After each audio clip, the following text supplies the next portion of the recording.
Hello everyone and welcome back to my opinion. And today I'll be doing a cricket video where I talk about the day-night test in Adelaide between India and Australia. And this was the first out of four tests, and Australia won this test to go 1-0 up in the series. And it's that before I continue, I'm going to say I'm not sure whether I'll be able to provide comprehensive reviews for the other three tests because I'm saying this test obviously is a day night test, and as you can see in Australia and New Zealand, the time zones are a bit weird, especially for someone who lives in the UK. And the thing is, because it was a day night test, the start time obviously got pushed back a bit, and so it started at 4 a.m., which is a much more convenient time. Still isn't completely convenient, but was a much more convenient time to watch the game than start watching at 11:30 p.m. And because it kind of disrupts the sleep schedule a bit too much. And so again, I first thought that watching this game time zones wise would be difficult, but in the end I actually ended up watching the whole thing. And again, I thought it was easier because it was a 4 a.m. start. I will obviously watch a lot of the 11:30 p.m. starts, but I'm saying that I hope that I can get enough of a view, like see enough to kind of get a view to talk about it. So yeah, that's on that. I'm saying that obviously with the Australian and New Zealand time zones, that's the reason why it's kind of a bit sad because especially when we go to Australia, it's such a big occasion, and these are the two. I mean, Test cricket is the highest level of cricket, and let's face it, these are the two best teams on earth, two best sides on earth playing against each other. I mean, that's the reason why it's such a big occasion, and not being able to really see something that means so much to Indian cricket fans and the players themselves, it's really it's very sad. But again, I'll watch what I can, and I will be able to watch a lot of it, obviously. Well, at least I'll try to, and I'll try and provide some more of an insight to the things that happen in those other three tests. But yeah, that's unfortunately my kind of thing on that. Is that's the reason why I'm very happy that I could watch pretty much all of this first test, and therefore I'll be able to talk about it. So coming back to the test match itself, India batted first, and the start wasn't great because I think the second ball of the match, Prithvi Shaw got bowled by Mitchell Stark, and it's this. It's the same thing where people talk about the gap between bat and pad, and there have been questions on his technique for a long time. And again, I don't really like questioning people about their technique because it's kind of in the end. I think Nick Compton said this as well. Oh no, sorry, I'm not sure. Nick Knight, sorry, said this as well in the mid innings, kind of the mid session show. I think it was on the BT Sport coverage, and it's that again he said the same thing, is that he doesn't really like questioning people on a technique because it's something that works for them and enables them to get success. But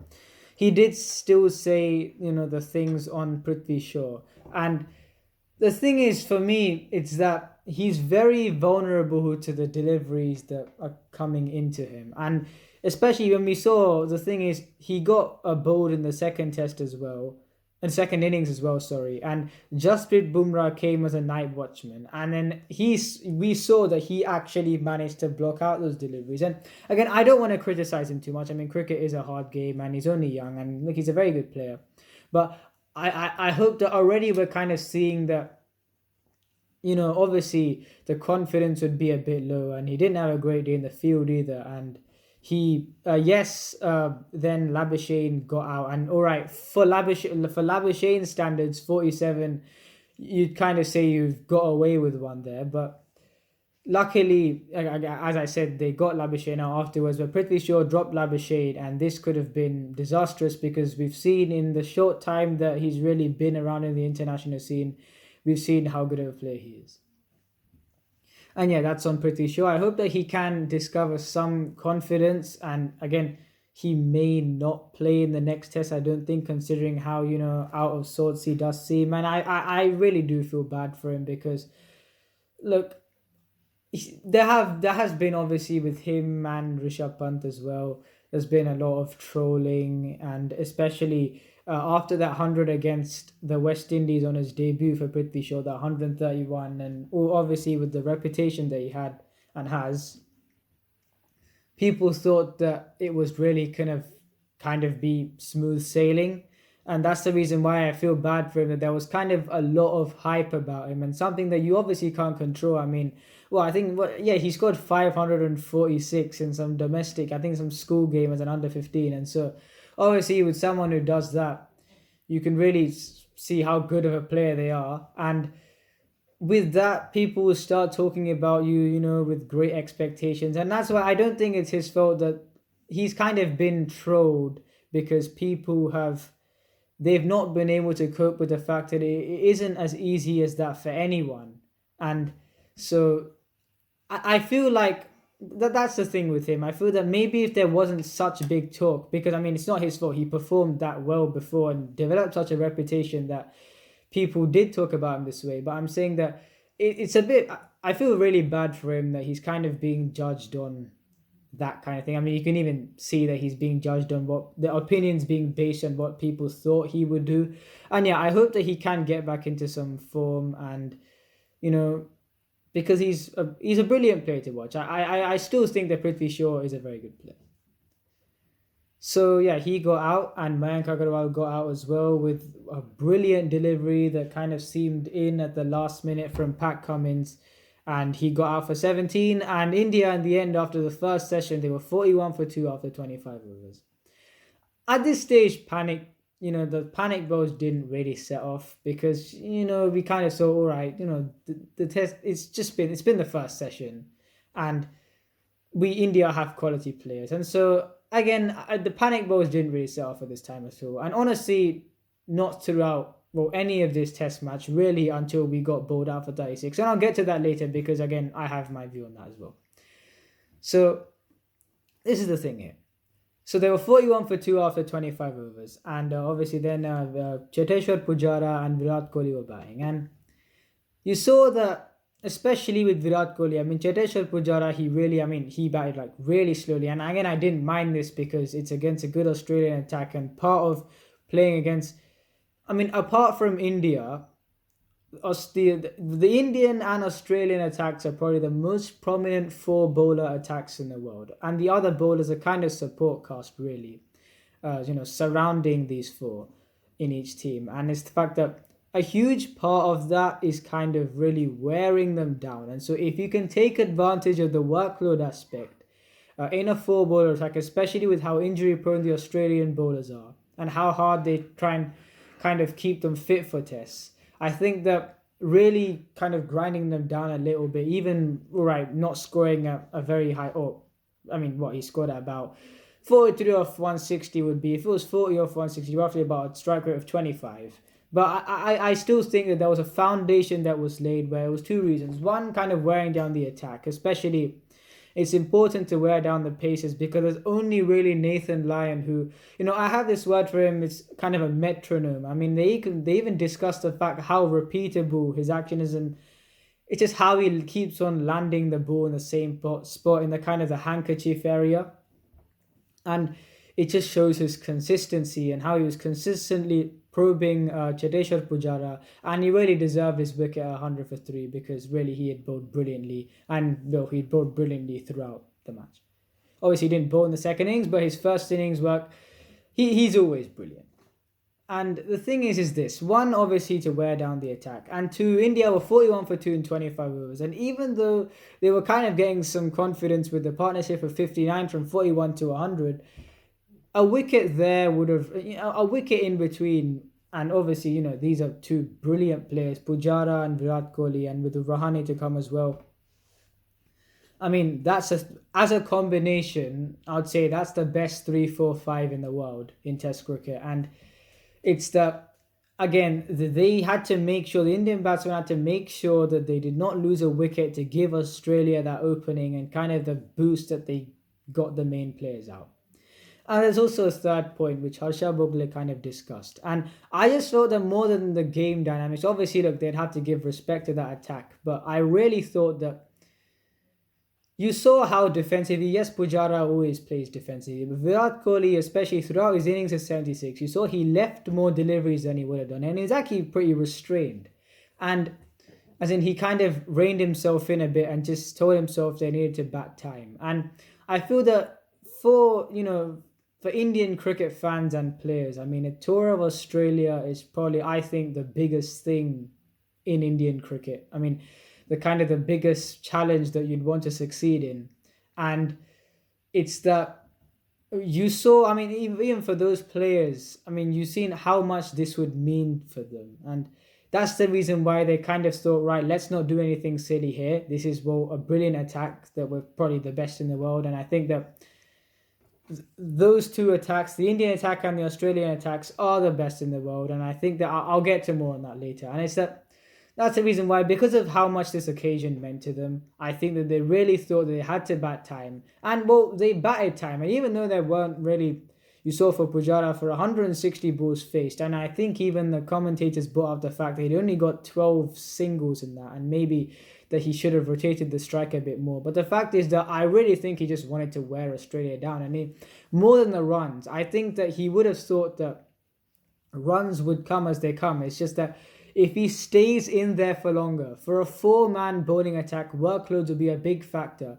And every ball, after a while, I mean, when it gets into the 200 ball mark, every ball that they don't dismiss in, the bowlers wouldn't be too happy about it. And so, yeah, that's the reason why I didn't really mind. I completely didn't care about the low strike rate, actually, because I just thought there is a method behind what he's doing. And the thing is, yeah, there was a good recovery job until, the 100 mark, where Nathan Lyon got a much-deserved wicket of Cheteshwar Pujara. And the thing is that I think then we kind of thought, all right, will there be a bit of an opening? There was kind of a little thing, would there be a bit of an opening? But then looking at the person who's coming in next, that feeling didn't really persist for too long. And there was another partnership of 88 between Ajinkya Rahane and Virat Kohli. And it was all going really well. I mean, there was no point where you could call this easy, because, I mean, all right, the ball wasn't doing that much, but the Australians were so consistent with their lengths, and, they were getting the ball to kind of nip a little bit. And so this was at no stage easy, but I just thought that Virat Kohli and Ajinkya Rahane, they capitalized on bad balls. I felt that despite how well Nathan Lyon bowled, you saw the boundaries here. It was they kind of felt easy. They kind of felt it was easier to hit Nathan Lyon for boundaries than the others. And especially Pat Cummins I'm going to an earlier stage in the game. In his first 11 overs, he gave 12 runs. I mean, that just tells you how good he was. And it's just that Mitchell Starc, it was... this is the thing here. Because this series is more kind of friendly, I think we can all appreciate how good the Australian team are. And especially in the ODIs, people are kind of talking about the whole old-fashioned team that India have, where the bowlers can't really bat that much. But for me, I was actually thinking about the Australian bowling combination with their 3 quicks more than the fact that India's bowlers couldn't really bat. And the thing is that this is the thing here. I still feel that, honestly, I understand this would be a bit of an inconvenience to Mitchell Starc, but how much better this team would be if Pat Cummins could really get the chance to open. I understand that it's not really affecting him because he's still getting the ball to nip around. And if you're getting the ball to nip around in Australia, then, you'll get assistance pretty much anywhere. And it's that I understand the reason why Mitchell Starc is. I mean, obviously, speaking of Mitchell Starc, I mean, it was very heartening to see him back to form in this, in bowling in this test, because you saw he had a very lackluster, limited overs leg, and he came back. And the thing is with Mitchell Starc is that I honestly don't really think he's you can't put him as a new ball bowler. You can't put him in the bracket of Hazlewood and Pat Cummins. You can't. But the thing with him is when he's on song, he's just brilliant. And the thing is that no one likes a tall left arm quick who can swing the ball. And, he kind of, I would say that, once again, he kind of really only has...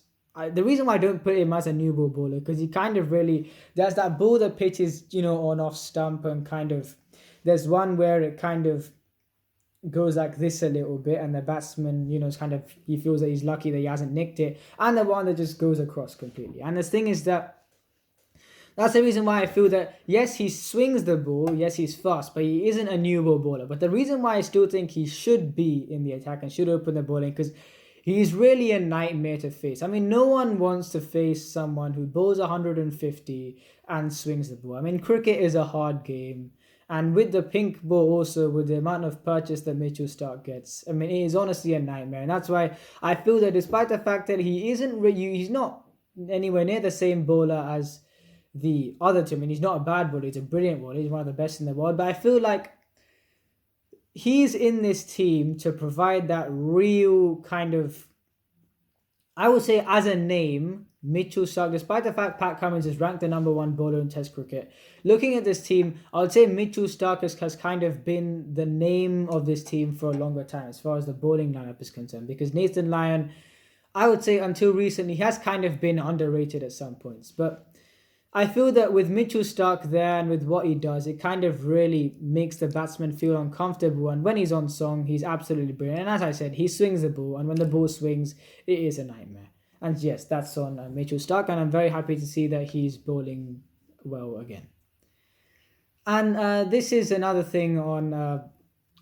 sorry, what was I going to say? So yeah, so this partnership kind of went on a little bit. And it went to 188 for 3. And Ajinkya Rahane then, off the last ball of Nathan Lyon's over, drove the ball basically straight to cover and ran, and then sent Kohli back midway, and Kohli was run out. And this was a very sad moment because obviously he's only staying for one test. And you saw with how, he was batting, restraining himself. There's another point, is that he really wanted to make an impact in the one test that he was going to be there. And kind of wanted to give India the momentum by giving them that 1-0, lead. But as we saw, unfortunately, it didn't happen. But at this point, this now we thought was an opening for something to happen. Because despite how good of a player Vihari is, I really feel that it obviously, around the main batsman, the problem that's been exposed for India is that the others have kind of been a bit undercooked, despite the fact how good players they are. And that was the kind of issue here. Then Vihari got out as well. I mean, he got out after a while, but I think what I'm trying to say is that then obviously the collapse started, and India went from 188 for 3 to 206 for 6. And there was a partnership between Ashwin and can't remember who it was, and they got to 233 for 6. And I think it was Ashwin and Saha maybe. And it was 233 for 6. And then from the next day, we kind of thought maybe, all right, they're batting okay. They've got some kind of a partnership. Maybe they'll kind of be able to increase the score a little bit. But they didn't. And India lost 4 wickets for 11 runs and got bowled out for 244. Not a great total especially after 188 for 3. But it's a total that you can work with, especially with the bowling attack India's got, and the fact is that it's an absolute nightmare.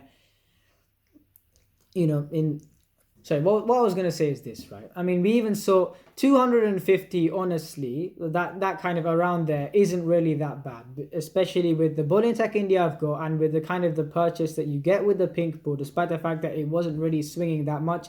The Indian attack still has skill to kind of work with that. And so yes, I felt that despite the fact that they would not have been happy that they 188 for 3 and then 244, and as an Indian fan, and obviously any tour that India goes on, the overseas tour to kind of these nations such as these teams such as England, Australia, New Zealand, we've seen all these kind of collapses. And especially it's kind of been, whenever we watch, it's kind of, yes, we appreciate the other team as well, but it's kind of been like a paranoia to make sure that there's not a collapse. And the moment it's 188 for 4, because it was 188 for 3, and then Kohli got run out, I was kind of thinking, oh no, what's going to happen? And once again, look, we've seen collapses in Australia before. We saw even in 2015.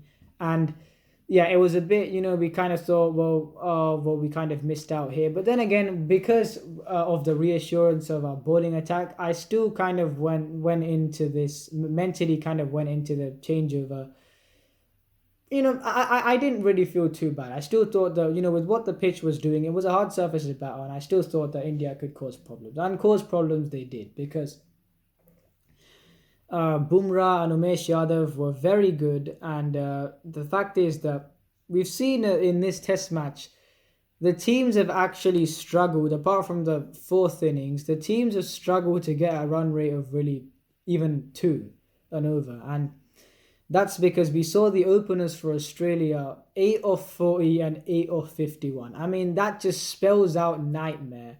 And it kind of was a nightmare. And because that's how well the Indian bowlers were bowling. And it was kind of a makeshift. The thing is, because obviously Joe Burns is, he is an opener. But the problem is that he's obviously had been out of form prior to that. And before that innings, he scored 50 runs in 9 innings. And Matthew Wade, I believe, had never opened in Test cricket before, of any kind before. And that was a problem. It was always going to be hard, your first time opening the batting in Test cricket and facing this Indian attack. It was always going to be difficult. And yeah, he scored. I can't remember which one scored the 8 off 40 and which one scored 8 off 51, but they both scored 8, and yeah, they both got out. Then the wicket that really put India into ascendancy. I mean, Ashwin came in, and Steve Smith really struggled for his 1 off 29, and in the end got nicked off, and it was caught by the slip fielder. And yeah, I mean, at this point, India were, well on top. I mean, getting Steve Smith in this Australian batting lineup, which really, apart from... The thing is, obviously there's David Warner, who wasn't playing in this test, but really I would say he's kind of only really a threat in Australia, because the moment he goes anywhere else, the team actually, they say he's kind of the experienced player in this team, but really with the contributions, the team actually ends up not relying on him virtually at all. And now I feel that, it's really Smith and Labuschagne in this team. And apart from that, there's no one else who really kind of scares the opposition. And the batting lineup is a bit fragile. But the fact that they got Smith, all they had to do was get Labuschagne. And you could see them getting the ascendancy. And obviously Cameron Green came in and he looked pretty good for his 11. But then obviously he got out by a short... So the ball was a bit short from Ashwin, but it was a brilliant diving catch by Virat Kohli. And before that, Travis Head kind of just hit it back to Ashwin. Simple catch. And again, this wouldn't have been a very great dismissal for Travis Head, but it was great for India fans and players because this was another wicket. And at one point, Australia was 79 for 5. And the one thing is that in the end, the final score was 191. And the thing is, Australia also another point, 111 for 7. And one thing throughout this innings was the catching, and really throughout this tour, the catching has been dreadful. And I guess, you could say before obviously the third innings occurred, you could say it wasn't impacting India that much because they were still getting wickets and the final score was only 191. But this is the thing here, and I'll get to this point after I talk about Tim Paine, because the amount of pressure he was under, that obviously, people had acknowledged the fact that during this reform since the ball tampering scandal, Tim Paine has done a brilliant job of kind of, leading this team and gaining the respect of the other cricketing nations in the cricketing world for Australia. Because I felt that obviously the reason why that ball tampering incident was also considered such a bad one was because, despite the fact the offence wasn't really that bad in my view, but I'm saying that because Australia were a team that, with obviously what they said in the field, despite the fact, they're a very proud cricketing nation, but the thing is, the thing that they did on the field, people kind of thought crossed boundaries, and they weren't very pleasant to play against. Yes, they were, they are a brilliant team, but they weren't very pleasant to play against. And I felt like everyone else kind of had enough when this whole ball tampering scandal came about. And I believe that, again, they've had to work through a lot. They lost the series to when India came over in 2018 2-1. And the kind of issue was that, yes, they beat Sri Lanka when Sri Lanka came to Australia. But the problem was that they had to deal with the depletion of their side a lot. And I felt that without Smith and Warner, you even saw the same bowling attack when India came over in 2018. I mean, they got hit around. I mean, there just wasn't... You saw Mitchell Starc got absolutely hit around. And that's the thing here. It's that I'm very happy that, now that they've got Smith and Warner back, they've kind of got, despite the fact, they play their cricket in a more friendlier way, and it's actually really nice to see, because despite the fact that intensity is good, I felt that as a viewer, it's actually, you can appreciate the Australian team much more, and this is as a person who wants India to win the series. And so, yeah, I just felt that, the series has a very pleasant feel, although people were kind of saying, raising questions rhetorically, kind of saying, has the India Australia contest gone a bit too nice? But honestly, it's something I don't care about, because the cricket has been brilliant. And yeah, so getting back to Tim Paine, so he obviously, because he's the best glove man in Australia by far, and he's probably the second best glove man in the world. And even then, I haven't really seen him keep to spinners on a turning track that much. And so let's say if Australia come to India and he does really well, then I may even say, depending, that he'd be close to Wriddhiman Saha in that regard. And so yeah, a second best keeper in the world as of now, and best keeper in Australia easily. And I guess that kind of, him being the captain as well, I guess that kind of justified him being in the side. But obviously in commentary, the name of Alex Carey kind of got raised, and he's a very good keeper as well, and he's been getting more runs. And so despite the fact that you'd kind of had to change the captain, people kind of thinking, obviously, look, keeper batsmen have to bat. Like, you can't, if you're a keeper batsman, it can't be the thing where you keep well, don't score any runs, or even if you bat really well, your keeping has to be up to the mark. And I thought this was the innings for Tim Paine to really kind of, you're not going to expect him to score 50s all the time, but this was such an important 50, and especially how positively he played and kind of knocked off that big trail that Australia had and brought it down to, I think, 68. And sorry, not 68, it was so 191, 244, 53. And this was at one point in the 120s, and so I thought that Australia would have felt really grateful for that. And yeah, I just really enjoyed the positivity he showed, and he got a lot of boundaries. And yeah, I felt really happy for him that he got a score, because if his batting improves, or he starts scoring, he doesn't have to really take the ball by storm. Even if he starts playing these few important knocks here and there, and combine that with his keeping, I mean, I don't think there's a problem at all, honestly. And so yeah, that's on Tim Paine. And I felt that, again, India's poor fielding kind of got Australia to this 191. And this is my take on even though they had the lead of 53, this is my take on this. So we've seen that first test between England and Pakistan, and we saw how good of a position Pakistan were in, and especially we even saw that Pakistan had a lead when they were going to bat in their second innings. But especially as an Asian team touring outside the subcontinent, as into really the kind of the whole SENA countries, the whole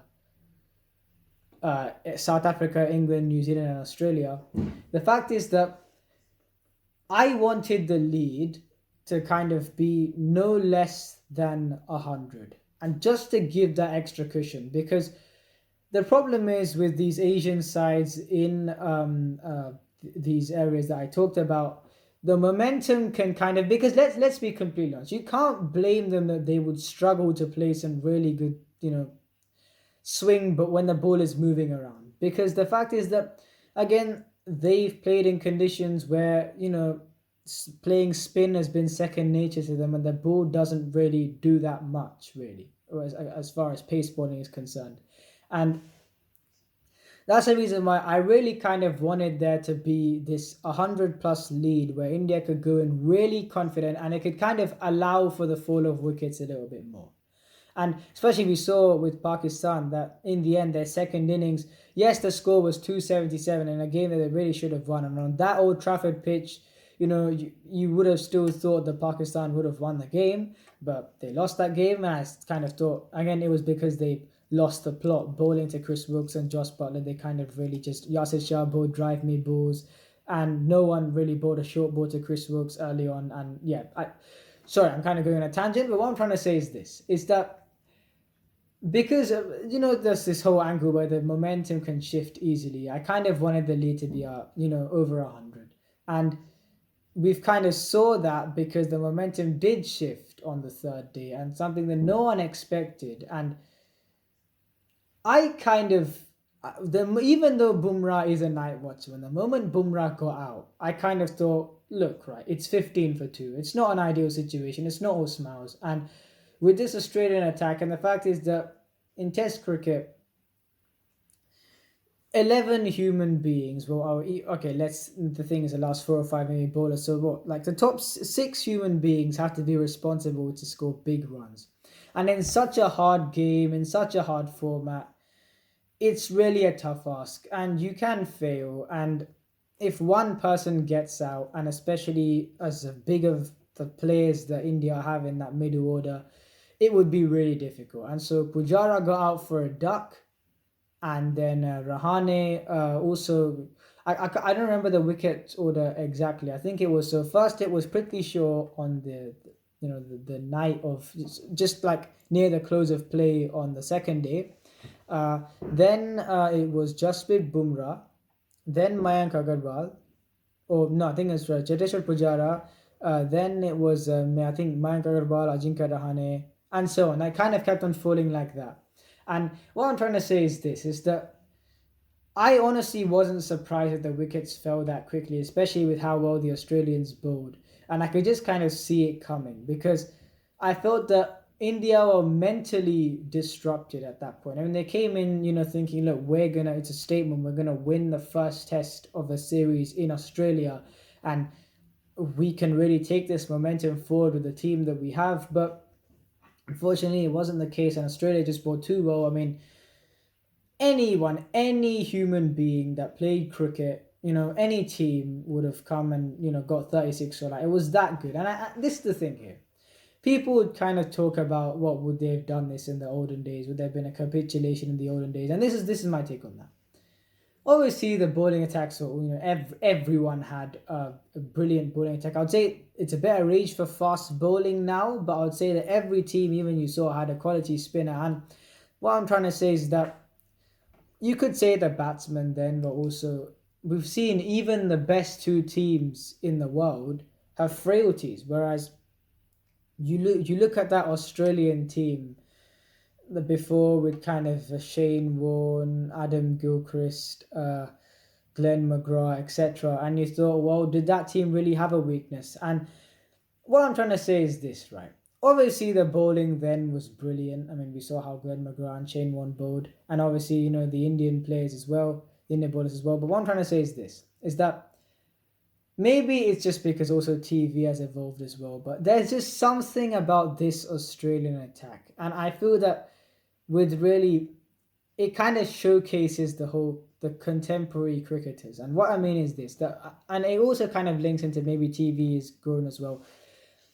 There's just this kind of this flair to the way that, and what I'm trying to say is that I honestly have not, even if I have seen videos of, the attacks of the past, but even then, I don't think it had this much of a spark as to how they were, they had all class, the other attacks in the olden days. But I mean, this Australian attack is probably the most unique. They kind of first introduced the whole four bowler tactic, and this was in the Ashes when England came to Australia in their most recent tour of Australia, and we saw straight away how good it was, and we saw the dynamics of how it worked and everything, with Nathan Lyon kind of bowling longer spells and the other 3 seamers being rotated to keep them fresh, as they were kind of the main strike forces in the attack because only 4 bowlers. And honestly, as viewing experience, and obviously getting the ball to nip, hitting such consistent areas and getting the ball to nip away at the last minute, it was such a nightmare to face, and any team would have got 36 all out. And I know I kind of struggled explaining that a little bit, because again, there was a word that I was thinking of saying but just didn't come to my mind. But what I'm trying to say is that honestly, as far as viewing experience is concerned, and I've honestly never seen such an attack like this, and it's such a good attack to watch. And even though they got India 36 all out, for me, I wasn't even thinking about India getting all out for 36. And obviously that was still there, but I was kind of thinking, how can bowlers be this good? And how can someone expect, obviously, look, people, again, who didn't watch the game would kind of be thinking, what's 36 all out? What were they doing? But it wasn't what were they doing. It was just what the bowlers were doing. And it's just that it was incredible. And to such world-class batsmen, I mean, yes, the bowlers are world-class as well, but to kind of get the ball to nip away with such consistency, 36 all out was written all over that innings, and that's what they got in the end. And India were deflated with Mohammad Shami not being able to bowl because of this injury, because he got hit on the arm by a short ball, and it was on his bowling hand. It was in this area. And yeah, in the end, India lost that game, and I felt that consistency, because they were obviously deflated, I won't blame them. And we saw how Umesh Yadav and Jasprit Bumrah bowled in their first innings, but unfortunately, the deflation kind of showed, and Australia were able to score a very good rate. And obviously, again, India didn't really hit the areas that they would have liked that Australia did. Again, I think it's very irrelevant to say, because with a team that's they were just that kind of demoralized after that innings, that it's kind of understandable. They just wouldn't be in the mind frame, and especially with Mohammad Shami not being able to bowl. And yeah, India lost the game. 93 for 2 was a score where Australia chased down and won the game, and it was kind of a very shock turnaround, because yes, we kind of thought, as I said, is the fact that, especially as an Indian fan, seeing us go overseas and obviously, wanting the team to win, it's just that we kind of are always thinking, is there kind of a shift in momentum around the corners? Is there a crushing shift in momentum, which kind of is there for pretty much every Asian team when they go to the SENA countries, as I said. But yeah, it kind of was. And again, 36 all out, I understand, especially for an Indian fan, and even more than the fans, I'm saying the players, it'd be very hard for them, because obviously Virat Kohli is going back, and this wouldn't be the note that he would want to go back to India either. But yeah, that was India, that they lost the first test. And I think that, as Harsha Bhogle said in his video on CricBuzz, that it would kind of create a bit of, there are too many problems leading up to the Boxing Day test, and I really hope that this doesn't define the series. Again, India have such a good group of players, but obviously Australia, I think, is the most unforgiving place to play the game. And once you're on the back foot in a tour of Australia, and especially this kind of, a defeat where it was going so well, and in the end, just that innings came about, I feel that it would be a bit difficult for them to kind of recover from that. Again, I hope that they do, but again, I'm saying that things may be a bit hard. So yeah, that was my take on this first test between India and Australia. And yes, India lost the game. Pretty sad about that, but what can we do? So yeah, if you like the video, if you enjoyed the video, please like and subscribe, and please share this video with your friends. And remember, this is my opinion. What's yours?